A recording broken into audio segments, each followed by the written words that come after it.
Video করা কি এতই সহজ? মোটেও কিন্তু না।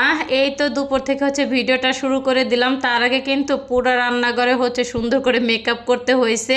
আর মেকআপ না করলে তো ক্যামেরায় একদমই সুন্দর আসবে না। এর জন্য খুব যত্ন নিয়ে রান্নাঘরের মেকআপ করে তারপরে আর কি ভিডিও শুরু করতে হয়। কোন কোন আপু রান্নাঘরে মেকআপ করে তারপরে ভিডিওটা শুরু করেন অবশ্যই কিন্তু কমেন্ট করে জানাবেন। তো নিজে মেকআপ কিন্তু কখনোই করি না, কিন্তু ভিডিওর ক্ষেত্রে রান্নাঘরের মেকআপটা খুবই জরুরি। তো যাই হোক, তো তেলটা গরম আসলে কিন্তু মাছগুলি এক এক করে দিয়ে দিলাম। আর এদিকে কিন্তু লাউটা আর কি ছিলার জন্য চলে আসলাম আমি।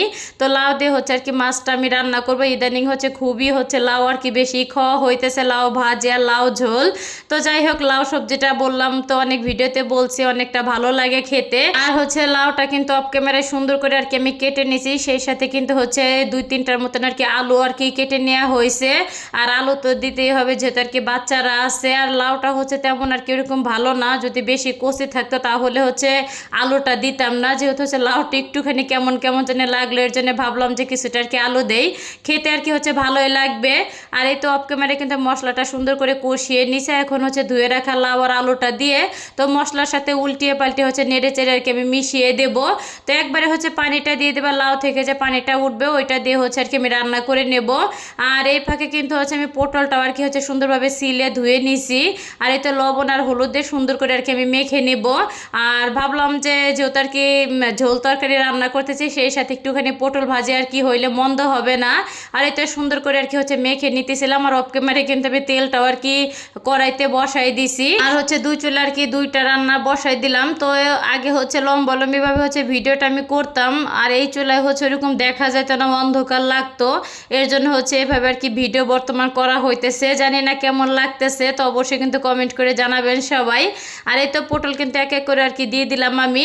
আর একটা পটল এতটা ঘাড়তার আমি করতেছিল যে উপরে আর কি হইতে চাইতেছিল না। আমার কাছে মনে হয় যে ক্যামেরার সামনে না কাজ করলে কোনো কাজ আগাইতে চায় না। এটা কি শুধু আমারই হয় না, সব আপুদের হয়? অবশ্যই কিন্তু কমেন্ট করে জানাবেন। আর এই তো পটলগুলি ভাজা হয়ে গেলে কিন্তু একটু পেঁয়াজ আর মরিচটা দিয়ে দিলাম। আর সেই সাথে নুন আর হলুদটাও দিয়ে দিলাম। আর পটল ভাজলে না একটু পেঁয়াজ না ভাজলে এরকম মজা লাগে না খাইতে। তো সুন্দর করে আর কি ভেজে নেব আমি, একটু পানি আর কি দেবো না। আর এদিকে কিন্তু অফ ক্যামেরা কয়েকবার লাউটা আমি সুন্দর করে নেড়ে চেড়ে একটুখানি আর কি ভেঙে ভেঙে দিছি। আর এই তো ভেজে রাখা মাছগুলি দিয়ে দিলাম। এটা কিন্তু তেলাপিয়া মাছ। আর তেলাপিয়া মাছটা খাইতে খুবই ভালো লাগে, কিন্তু আমার হাজব্যান্ড সে একদমই পছন্দই কেন করে না আমি নিজেও জানি না। আর যাই হোক, আর এদিকে কিন্তু পেঁয়াজটা সুন্দরভাবে লাল লাল করে ভেজে নিয়েছি। তারপর পটলগুলি আর কি দিয়ে দিলাম। এখন উল্টিয়ে পাল্টে তো পটলের সাথে পেঁয়াজ আর মরিচটা আর কি নেড়ে চেড়ে আর কি মিশিয়ে দেবো। তো পটল ভাজিটা কিন্তু আমার হয়ে গেছে। আর এই তো লাস্টে একটুখানি আর কি নুন প্রয়োজন ছিল তো মাছ তরকারির ভিতরে। তো ভিডিওটা আমি এইখানে শেষ করলাম। দেখা হবে পরবর্তী কোনো ভিডিওতে। সে পর্যন্ত সবাই ভালো থাকবেন। আল্লাহ হাফেজ।